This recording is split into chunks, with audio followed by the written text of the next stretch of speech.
Boa noite a todos, eu, Natalina Gnoni, novamente aqui diretamente da minha casa, né, nesse formato novo do programa, com o programa Constelações Familiares, hoje trazendo um convidado, uma pessoa muito especial, né, um amigo querido e muito conhecido na cidade de Caxias do Sul, talvez aí na cidade de Farroupilha até nem tanto, né, mas é o Ismael Zatti Ramos, né, que tem um histórico muito grande dentro do espiritismo, e ele vem hoje falar para nós sobre terapias vibracionais, terapias holísticas e integrativas. Bem-vindo, então, Ismael. Com muito carinho te trago aqui, né? E eu sei do teu grande trabalho e da tua grande jornada dentro do espiritismo, né? E conhece todas as terapias, né? Que podemos chamar de vários nomes. Gostaria que tu te apresentasse, então, um pouquinho e falasse para nós um pouquinho sobre a tua trajetória, então, dentro desse tema, que é um assunto que interessa tanto e tão contemporâneo, né? Porque cada vez mais as pessoas vêm buscando, dentro do holismo, dentro dessas terapias integrativas, uma busca pessoal por um crescimento interior, por aquilo que às vezes que se chama de holismo ou mesmo de esoterismo, né? Algo para que venha complementar ou então para o seu crescimento pessoal. Quem é o Ismael? Agora chega, Nath, de falar. Muito bem, meu nome. Claro. O meu nome é Ismael Zatti Ramos. Então eu tenho assim como histórico meu, como tu comentou antes, o espiritismo. Então, desde sempre, ou melhor, desde quando eu nasci, eu estive frequentando centros espíritas, né? Desde o Fora da Caridade, que é o centro espírita mais antigo de Caxias, né? Que o pai nos levava pequeno lá a assistir as palestras. Depois o Bezerra de Menezes, que fica lá no bairro Jardelino Ramos também, né? E depois o pai, junto com um grupo de pessoas, fundou o Centro Espírita Jardelino Ramos, ali na década de 80. Então já são mais de 30 anos que o Centro Espírita já tem de fundação. E ele foi uma casa ele é um centro espírita, mas ele tinha uma orientação mais aberta. E essa situação permitiu com que outras terapias, e não só o espiritismo clássico, pudessem fazer parte, né, desse contexto todo aí. Então, dois exemplos é a própria apometria e o reiki, que são dois tipos de terapias vibracionais e que não são espiritismo, né, clássico.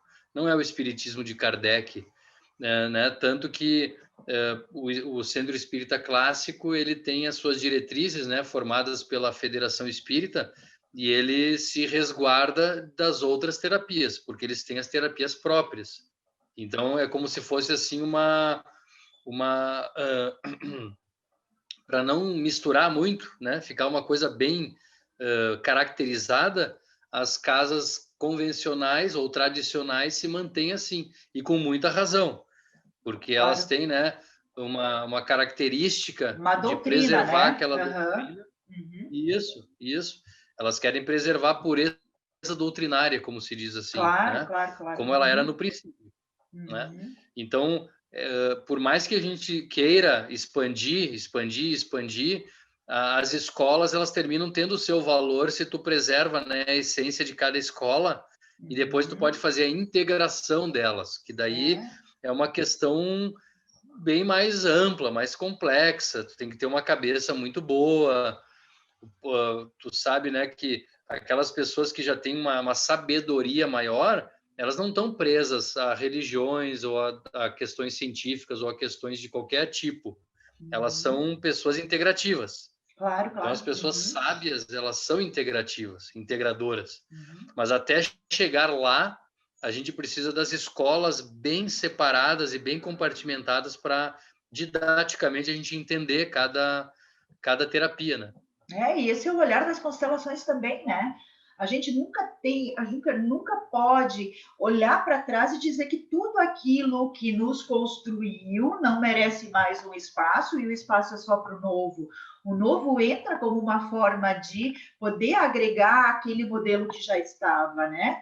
Então, esse é um olhar muito da constelação também, e que tudo está incluído e nada pode ser excluído do sistema. E a gente sabe o quanto a casa, né, em especial o Jardelino, né, tem um trabalho humanitário, tem um trabalho social muito importante, né, para Caxias e para a região. Uhum. E é lindo, né, o trabalho que se faz na casa, com certeza absoluta, né? Temos que olhar isso com muito respeito, né? E que bom que ele possa estar trazendo outras terapias além do clássico, né, do espiritismo, da doutrina espírita, da forma clássica lá de Kardec, né? É bacana isso, porque se vê que há uma necessidade da população de um pouco mais, né? E esse olhar é muito integrativo. Fico muito contente, né, em saber que pôde haver essa evolução também. Uhum. Eu tenho a sensação que, assim, as terapias clássicas do espiritismo, que é a fluidoterapia, o passe e a desobsessão, né? Essas 3 terapias são clássicas dentro do espiritismo, né? Mas surgindo outras terapias, a tendência é a gente integrar elas.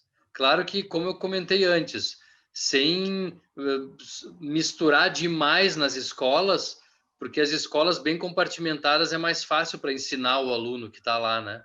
Então, o aluno que chega, ele precisa de uma orientação mais clássica, mais organizada, para depois ele, por conta própria, ele vai fazer as integrações. Então, eu acho que, né, essa visão ela é bem boa de a gente ter hoje. E também o que eu percebo, assim, uma não invalida a outra, porque a gente sabe que o ser humano ele tem essa tendência, né? A minha escola é a melhor, a escola do outro é menor, a religião do outro e tal, coisas assim. E a gente sabe que isso não é possível, invalidar ou tirar valor de uma religião ou de uma técnica, né? Então, às vezes a pessoa ela não se adapta àquela técnica, mas outros se adaptam àquela técnica. Uma pessoa não precisa de um determinado tratamento, mas e se outro precisa de um tratamento que tu não precisa, mas o outro precisa? Então, a gente tem que pensar que existe uma expansão e haveria lugar para todos, porque aquela hegemonia, né, de uma só escola, uma só diretriz, uma só religião, ela é quase que insustentável assim para o ser humano. Por isso que ao longo da história foram havendo as reformas. A própria reforma foi isso, né? A reforma que aconteceu lá no século XV é um exemplo. Ela mostrou que é preciso expandir e formar outras escolas, com outras diretrizes, pegando a base, que é a base é a mesma, mas com pequenas modificações. E o assunto é tão amplo, tão complexo, assim, que a gente fica maravilhado, né, com tudo isso, assim. Eu estava dizendo antes de constelação, a constelação, ela, no primeiro momento, quem ouve falar constelação familiar, né, ela é, relacionamento familiar e tal. Não, ela tem uma amplitude que vai muito além disso, porque tu poderia constelar ou avaliar ou entrar no campo de qualquer questão. E Tudo pode poderia mesmo. ser avaliado. E pode, Né? se constela sentimentos, se constela empresa, se constela um desejo, a gente pode constelar muita coisa, né? Uma doença. Sim, sim, o sintoma, né? Sintoma, a gente faz uma constelação sobre porque na realidade tudo é tudo, né? Isso realmente é o holismo, né? Nós como uma parte do todo. Então eu não posso desprezar nada que exista. E tanto que nesse meu formato de curso que eu dou lá no Espaço Integrar, eu tenho um módulo dedicado ao holismo, espiritualidade, biodecodificação, porque justamente eu não tenho como desprezar essas outras vertentes, porque elas também fazem parte. Perfeito isso, a gente percebe muito isso, porque aquilo que tu exclui, a tendência é ficar, como se diz, na sombra. Ele não é exterminado, né? Ele fica jogado numa sombra. talvez seja o exemplo os termos da psicologia que eles usavam os recalques, né? Claro. E tu tá recalcando sentimentos, tu não tá resolvendo. Tu tá Uhum. tentando, sei lá, esconder ou suprimir coisas que elas estão ali. E aí Uhum. a ideia é trazer à tona isso tudo, e as terapias estão aí para isso. O espiritismo, por exemplo, que nós estávamos falando de espiritismo, foi uma terapia vibracional revolucionária no século XIX. Imagina que não existia nada disso, né? Nós tínhamos a hegemonia praticamente da religião católica, e ela tinha lá as bênçãos, as orações, todo aquele trabalho ritualístico deles de limpeza, e que é muito maravilhoso.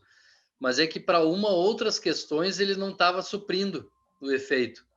Então, o que acontece? Existe o surgimento de uma nova terapia que possa acessar questões que antes não eram acessadas, que a gente não tinha ferramenta para acessar, né? Então, desde um espiritismo lá no século XIX, que já fez uma explosão, né, na questão vibracional, né, porque começou a trabalhar com essa questão do passe. O próprio Reiki também, que é uma terapia vibracional japonesa, que Uhum. também tem basicamente a idade do espiritismo, porque o primeiro reikiano lá tem, né, a idade do espiritismo, foi século XIX também. Depois que ele foi se difundindo no século XX, mas a origem ali, o primeiro monge, né, foi no século XIX. Então, isso aí mostra que, sim, nós temos o tradicional, as técnicas, só que nós podemos desdobrar elas, né, Nath? Então, Sim. a gente não poderia dizer que a nossa é a melhor, ou se terminou aqui já com isso aqui já se encerra. A própria informática está nos mostrando, né, o que é um avanço constante das coisas, né? Então, não, não teria como dizer que chegamos até aqui e agora resolvemos as questões todas, né?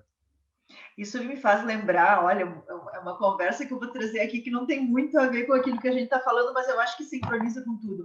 Tinha uma profecia de Nostradamus que dizia que o homem ia estar em qualquer lugar de forma temporal e em qualquer e ia se poder se comunicar com todo mundo. Eu acho que essa profecia traz a nossa informática aqui e, além de tudo, também a capacidade que a gente está podendo olhar para o todo e estar conectado de forma vibracional com o outro, né, mesmo que a distância.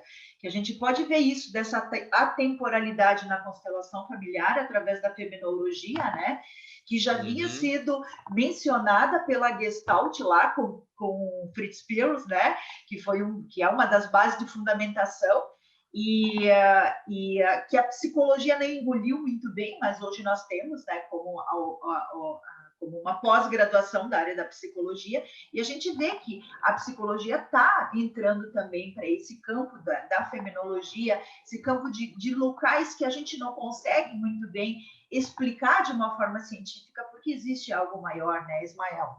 Não é só isso que a ciência consegue explicar.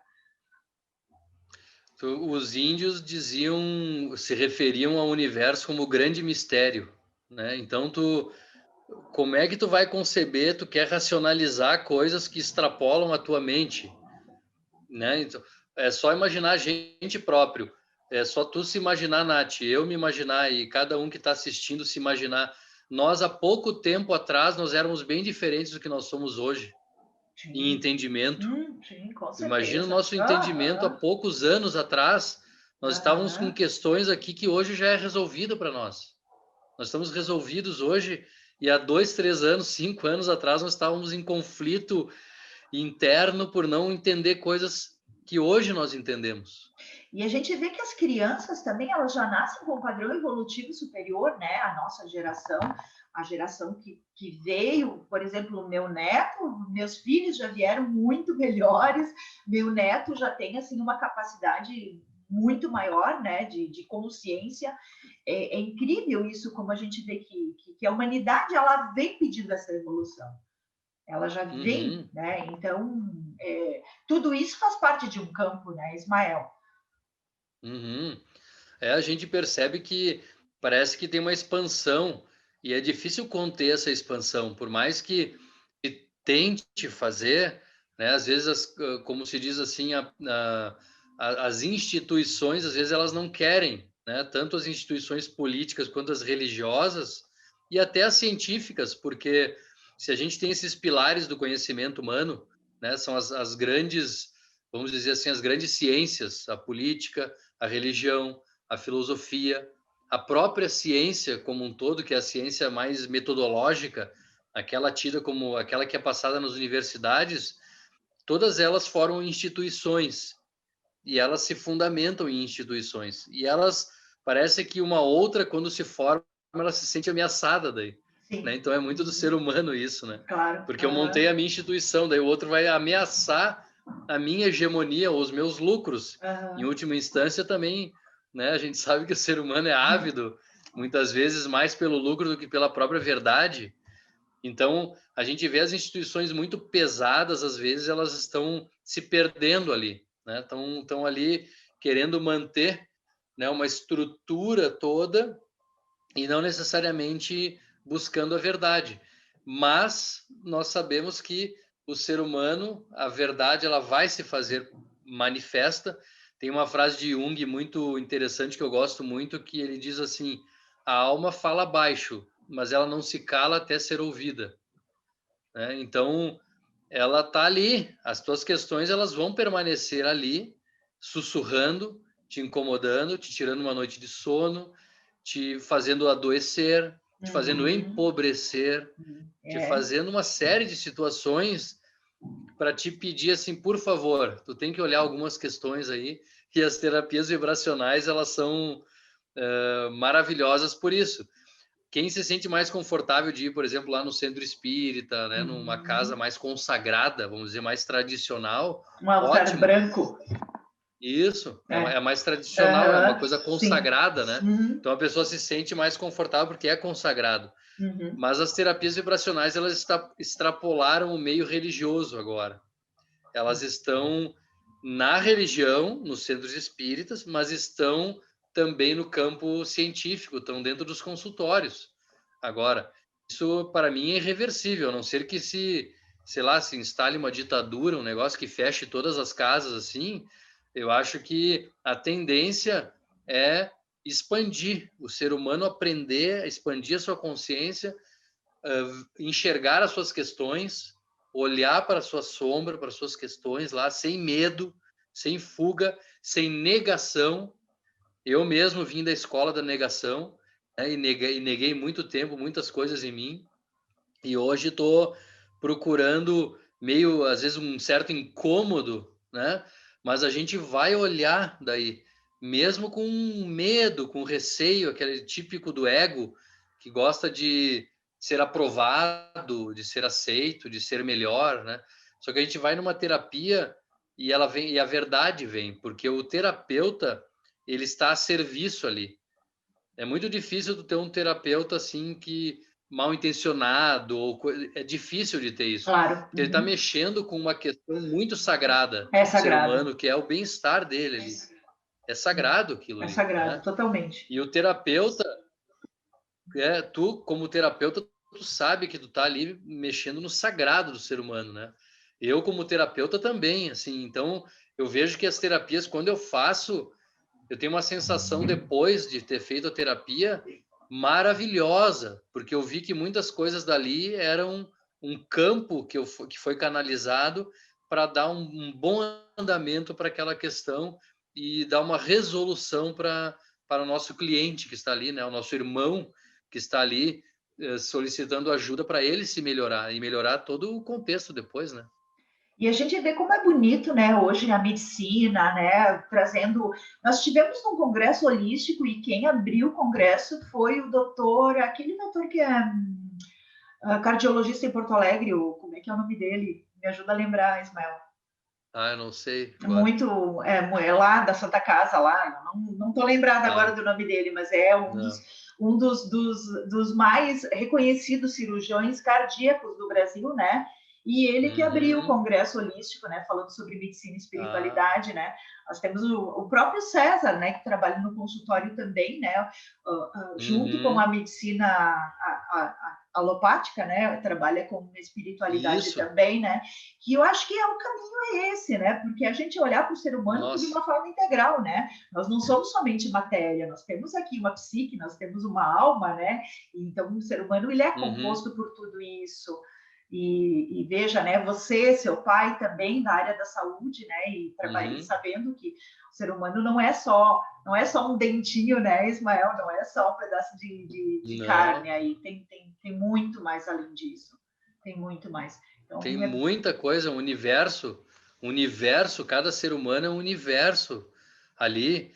E como tu colocou assim, tu imagina que o campo agora está se abrindo e dificilmente vai conseguir barrar essa necessidade das terapias espirituais, porque ela extrapolou o campo religioso agora. Ela já não está mais circunscrita à religião. A religião tinha ela circunscrita, ok, porque está tudo certo, já que ela nasceu lá na religião, já que as terapias vibracionais estavam ali dentro do espiritismo, está tudo certo. E ele vai continuar, o espiritismo vai se fortalecer, inclusive, vai se expandir, porque nós estamos precisando de cada vez mais cura, orientação. A literatura espírita é muito vasta, muito ampla, ela é maravilhosa, né? Ela tem um cunho moral muito grande, o cunho do perdão, da amorosidade e tal. Ela vai se expandir, mas ela não é a resposta final para tudo. Então, o ser humano, ele está expandindo a sua mente. Se o próprio espiritismo, quando ele veio no século XIX, ele já foi uma expansão, e a princípio era dito que tudo estava ali na religião tradicional. Não está. E olha só que frase interessante que eu vou colocar aqui para aquelas pessoas mais que gostam, né, de fechar, trancar, reservar mercado. Quando Kardec pediu para o Espírito da Verdade, que foi quem codificou o Espiritismo, ele disse assim, ó, nossa, nós fizemos uma obra maravilhosa e aqui agora a gente tem assim então a resolução de todas as questões espirituais, e a resposta do Espírito da Verdade só pode ter vindo de um grande mestre, e foi a essa aqui que eu vou dar para vocês agora. Ele disse assim, ó, não, aqui não tens mais que uma introdução. Então, é a resposta de um grande mestre que está ali por trás, né? Porque e humilde, né? E humilde. E o mestre é humilde. Isso. Porque o mestre sabe que ele sempre tem muito a aprender, inclusive para aqueles com quem ele está ensinando, né? É um aprendizado constante. A vida da gente é um aprendizado constante. Quem vai então, dizer a gente, que sabe, né? Então a gente pode entender, sim, que tem que haver uma proteção das instituições pela sua pureza doutrinária, seja ela qual for, tanto as religiões quanto as doutrinas científicas. A própria ciência faz isso também, ela tenta preservar suas técnicas, e está tudo certo. Mas daí, de preservar sua técnica, bloquear o crescimento das outras, aí já é outra história, aí já é outra coisa. Eu querer bloquear as questões por fazer reserva de mercado para mim, daí já é uma coisa que não vai se sustentar, né, no meu ponto de vista, e nem deve se sustentar algo assim, mas é o que é tentado. A gente vê muito isso. E também não cabe mais nesse mundo, no mundo contemporâneo, né? Não cabe mais isso. A gente vê que não está cabendo mais. Não cabe mais, né? Eu acho que a gente tem que olhar para o lado e saber que tudo pode servir em determinado momento para alguma pessoa. Então, não tem como dizer que isso não serve. Esse formato não é melhor ou pior. Eu acho que, para mim, de repente, nesse momento, o melhor é isso. E eu, muitas vezes, eu recebo clientes para constelação e digo, olha, eu acho que o que você precisa nesse momento é ir lá, de repente, fazer um reequilíbrio energético, porque você está precisando primeiro restabelecer sua energia, porque do jeito que você está, talvez um trabalho de constelação seja muito pesado. Seja muito forte para você. Então, muitas vezes eu digo, vai fazer uma sintergética lá para o César, né? Restabelece toda a tua malha energética aí, né? Primeiro, para você poder ficar bem sustentado para outros olhares, para outras terapias também. Então, tudo está incluído. Tudo. Está tudo incluído. Tudo. O próprio reiki, né? Eu mesmo procuro outros tipos de terapia quando necessário. Uhum. Normal isso. Uhum. E você sabe que eu já comentei com Uhum. você, né, que volta e meia a gente precisa, que não existe só uma coisa, Precisa. né? Existem Não, a gente energias precisa. deletéricas também que estão, né? Vamos falar um pouquinho sobre a apometria, que eu sei que é uma das terapias que você mais pratica, não sei se é bem isso, esse é o termo Uhum. correto, né? O que é Uhum. exatamente a apometria para quem não sabe, Ismael? É uma terapia energética que ela tem um cunho mais de pronto-socorro, de pronto atendimento a nível espiritual. Então ela faz uma limpeza rápida e uma reestruturação rápida daquela pessoa que está em desequilíbrio.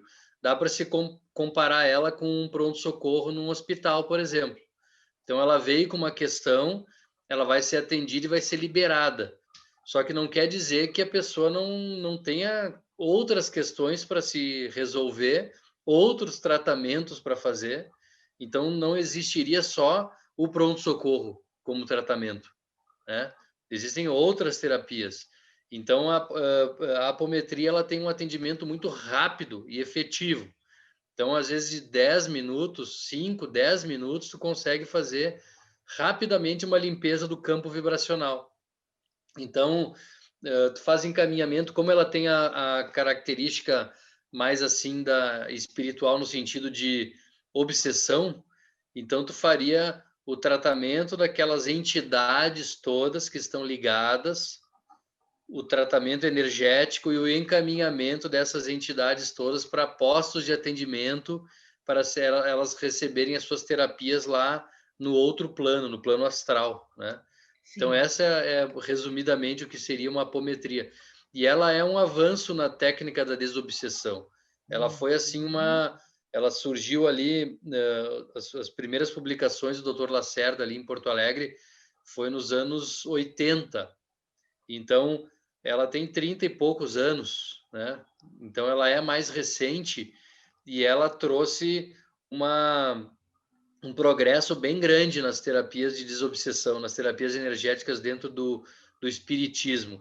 Só que mais interessante ainda que ela nasceu ali dentro de uma casa espírita, mas a casa espírita rechaçou ela, porque era aquela questão que nós estávamos falando antes para fazer a preservação da tradição, como é que tu vai colocar outras técnicas ali?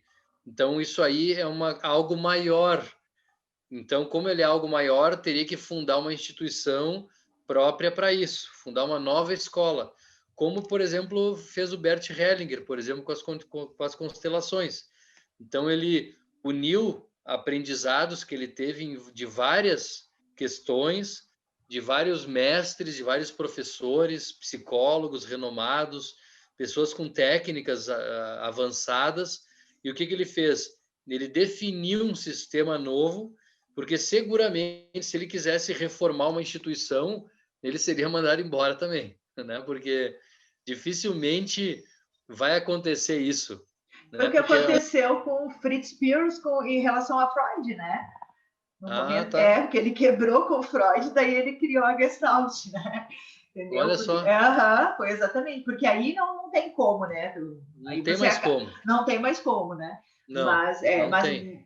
o Bert realmente fez isso que você falou, né? Ele estudou várias vertentes e todas Uhum. elas compõem nenhuma delas pode ser excluída dentro da constelação. Porque horas a gente vê que a gente está no psicodrama, horas a gente vê que a gente está com uma ferramenta de coaching na mão, olha, a gente vê que a gente está lá Uhum. com a psicogenealogia atuando dentro das constelações, com a fenomenologia, com a ressonância mórfica, Nossa, né, com as bah. esculturas familiares de Virginia Satir. Então, assim, é uma série de coisas que a gente está trazendo aí, né? E que a Uhum. gente não sabe nem muitas vezes exata. Ah, hipnose também, que a gente acaba fazendo hipnose o tempo inteiro, né? Durante a constelação familiar, né? Uhum. E outras coisas que no primeiro formato o Bert também ele era meio, não digo radical, mas assim, ele não olhava para a constelação como algo muito feminológico, né? Ou mesmo até espiritual também. Foi com a entrada da Sofia, da sua segunda esposa, né, que ela começou a olhar para a constelação com esse olhar mais dentro da espiritualidade mesmo e da fenomenologia. Até então ele Uhum. trazia essa linha mais do científica para a constelação familiar. Isso. Acredito que até que ele tinha algum medo por aí, viu? A gente entende, né, essa Aham. questão de querer manter aquilo totalmente científico, mas agora só tem uma questão: a espiritualidade é científica. É aí que tá, né? A gente vê na eletrônica agora, coisas que está se fazendo na eletrônica hoje que uma época atrás eram questões assim que jamais iríamos imaginar algo assim. E hoje está sendo realizado isso. Então, científico, as coisas espirituais podem ser científicas também. É aí que está. O espiritismo, por exemplo, que ele caiu no fim, se transformou mais numa escola religiosa, mas ele nasceu como filosofia de vida. Ele nasceu como filosofia. Depois ele foi para o campo científico, que é o segundo livro do Espiritismo, o Livro dos Médiuns, é um livro científico sobre fenomenologia mediúnica. E o terceiro livro é o Evangelho segundo o Espiritismo, que daí ele fala mais das questões morais e da religiosidade e do resgate do cristão, da cristandade dentro daquele fenômeno ali. Então, ele nasceu, olha só que interessante, por isso que é uma doutrina espírita, doutrina. Ele é assim, nasceu como filosofia, foi para a ciência e depois foi para a religião. Aí ela formou um tripé, ciência, filosofia e religião. Se o espiritismo no século XIX já fez isso, agora, então, no século XX, depois no século XXI, nossa, isso está acontecendo muitas vezes. O próprio Jung, então, que trabalhou muito com o Freud, né, que também terminou fazendo um rompimento com o Freud, por questões assim também, questões de pequenos detalhes de conceitos, de entendimento, e o Jung foi para uma questão mais espiritual. Ele foi Ele mais trouxe longe. muito essa questão das consciências, né? Uhum. Consciente em coletivo, do inconsciente coletivo, né? Então, tem toda essa... É, e Freud estava muito mais naquela vertente da questão da libido, né? Para ele era isso, tudo era libido, né? Dentro da uhum. literatura dele, né? Isso. E se nós linkarmos isso com a constelação, olha como isso é interessante, né? A gente vê que essa teoria, né, ou esse conceito do Freud da libido, ele realmente ele aparece muito forte, mas numa questão de sobrevivência de clã. Uhum. Porque um clã, para poder sobreviver, ele precisa de que a sua espécie se perpetue, e isso só pode acontecer através do ato sexual. Uhum. Mas para sobrevivência individual, antes eu preciso o quê? Eu preciso me alimentar. Uhum. E aí é que entra o Fritz Perls, né? Que inclusive um dos primeiros livros dele é Fome, Ego, Agressão, né? Justamente por isso, porque ele quebra com Freud no momento que ele diz que primeiro eu preciso me alimentar.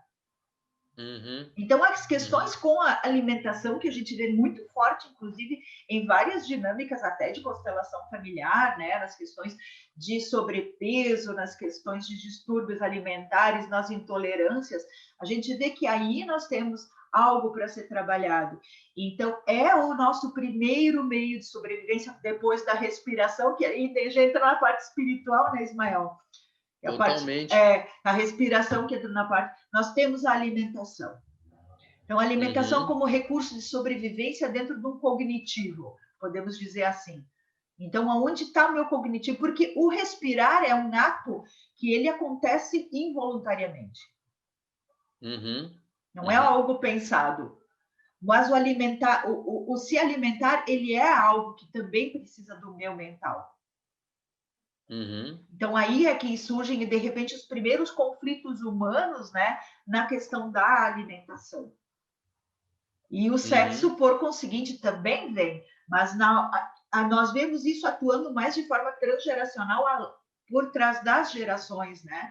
Porque aqui nós Uhum. temos gerações onde muitos morreram, então o clã, como um programa biológico de sobrevivência, nasce um descendente com uma questão de libido muito acentuada e precisa fazer muitos filhos. Uma coisa, É bem louco, mas é por aí. Então, vemos que nós temos 3 estágios aí bem definidos, que é o respirar, que eu consideraria, não sei se eu estou meio divagando aqui, né? Mas algo que é mais espiritual, o se alimentar, né? O nos alimentar, que é algo Uhum. mais meio cognitivo e fisiológico mesmo. E depois do transgeracional viria a parte da libido e do sexo. Bem interessante aí. Poderíamos até meio que classificar por aí.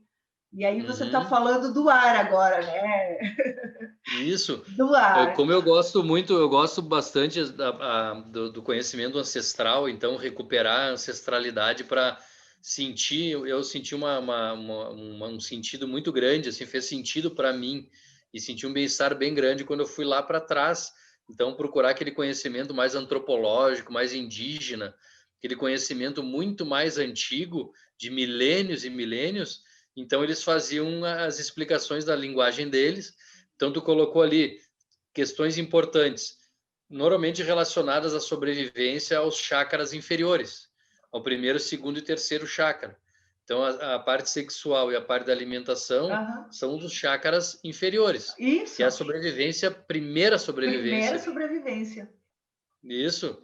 Depois que eu vou transcender para as questões dos outros chakras, né? Aquela ligação com o cosmos, aquela questão que a gente escuta, né? Um ser cósmico, ela é uma Uhum. pessoa cósmica. Claro, ela já tem daí os chakras superiores desenvolvidos também. Então ela já virou um ser integral, um ser perfeito, pleno, né? Mas a questão de sobrevivência no primeiro momento é o dos chakras inferiores, que tem que ser suprido. E as religiões, olha que interessante isso. As religiões, e entre elas o espiritismo, ele trata muito com a questão dos chakras superiores, com os índios chamariam do Pai Céu, né? Eles estão só lá no Pai Céu, Pai Céu, Pai Céu. E eles esquecem às vezes da Mãe Terra, que é a nossa Uhum. ligação aqui, nós animaizinhos, ainda circulando por aqui, querendo carinho, tendo que se alimentar, tendo que ser acarinhado, né? Aquela coisa toda. E isso aí faz uma falta muito grande. E a gente Então, por precisa isso, disso, né, Ismael? A gente vive na precisa. Terra. A gente, Muito por precisa. enquanto, vive aqui. E a nossa convivência é com o povo terreno, né? Então, nem Total. adianta a gente querer ficar muito lá para o outro lado, porque senão a gente não vai conseguir se relacionar. Não vai, não vai. E tantas escolas que são, vamos botar assim, já que estamos num mundo polarizado e a polarização ela existe, o materialismo seria aqueles que trabalham basicamente nos chakras inferiores, Uhum. que é uma escola, né? É o materialismo. Ela é respeitada porque ela é seguida por bilhões de pessoas que sobrevivem somente com a matéria sem transcendência. E o espiritualismo seria um contraponto disso. Então ele está trabalhando com os outros chakras, com outros conceitos e tal. Então, se a gente conseguir equilibrar o nosso Pai Céu e a nossa Mãe Terra e fazendo os movimentos que a gente precisa fazer, e nem só um ou só outro, a gente estaria no ser integral, aquele que nós estávamos falando, né, das terapias integrativas, do ser integral, porque a pessoa ela está rezando, mas ela reza, mas continua com a sua doença ou com a sua dor, né? Então ela tá, pô, eu estou rezando, eu estou agradecendo, eu estou perdoando, eu estou agradecendo todos os dias por eu ser saudável, mas aquela dor continua ali. Então ela vai ter que fazer algo, né? Olhar para alguma questão para ela sanar aquela dor dela. Nem vamos falar muito disso, né? Porque eu acho que eu aterrisei ontem, né? Depois do fim de É. semana, né? Tivemos um fim de semana muito intenso lá no Espaço Integrado, com formação, e justamente o nosso fim de semana foi olhar para a nossa saúde e nossos sintomas, né? Então, eu vou te dizer que eu Uhum. acho que eu aterrisei propriamente ontem. Até então, eu não estava ainda aqui. Não sei para É. onde eu estava. E Mas eu digo, Nath, assim, eu digo para, eu converso bastante com a Silmara, minha mulher, agora, assim, ela também é uma buscadora que nem eu. Então a gente tá toda hora trocando e a gente se surpreende às vezes com questões que tu não estava enxergando e tu passou a enxergar. sim. Então tu não estava vendo aquilo, mas estava presente. Mas aí tu passou a ver aquela questão. Então, isso é expansão de consciência. Tu Claro. tá vendo mais longe, tu tá expandindo a tua capacidade perceptiva e de interpretação, inclusive. E assim vai te fazer poder sanar questões que antes pareciam insolúveis, né? Uma questão que estava se perpetuando e parecia que não tinha mais solução, né? A única coisa é que às vezes o autoconhecimento ele dói. Dói bastante. Mas é um caminho sem volta, né? Depois que nós entramos dentro do autoconhecimento, não tem como a gente retroceder, né? E Albert Einstein já falava aquela frase, né, dele que é clássica, né? Que uma mente que se abre para algo novo jamais volta ao seu tamanho original, né? Então, não tem como, né? Não tem como a gente retroceder depois de vivenciar, experienciar certas coisas. É isso aí. Ismael, querido, nossa, teríamos muito mais coisa para falar. Eu falo isso para todos que eu trago aqui, né? Mas a pior é que é verdade mesmo, né? Mas a gente está mais do que excedido no nosso tempo. Eu não tenho como colocar mais assunto aqui. Então fica o convite para a gente poder gravar novamente em outro momento, tá? Quer deixar um contato, talvez? Quer fazer um encerramento, uma frase final? O meu contato pessoal é 99176-6666. Tá? Esse é o meu número pessoal. Também, como a Nath, trabalho com terapias, né? Então, me desenvolvo nessa área, assim. Cada um tem o seu jeitinho. Isso é que é o mais bonito, né? Porque cada um, como cada ser humano, cada terapeuta é um amálgama de conhecimento único. Que nem qualquer coisa, uma joia, qualquer situação, ela não tem uma reprodução igual. Ela é única, e aquele jeitinho único de cada um é que faz a coisa toda ser especial, assim. Então, eu vou agradecer bastante o convite da Nath aqui por poder me expressar, assim, nessa área que eu gosto tanto, assim, né? Me desenvolvi bastante nessa área espiritual e agora estou procurando expandir com novos conceitos, novas técnicas, assim, dentre elas agora mais recentemente a constelação, para expandir a nossa mente, poder enxergar coisas que nós não estávamos enxergando. Então, eu agradeço a todos a audiência.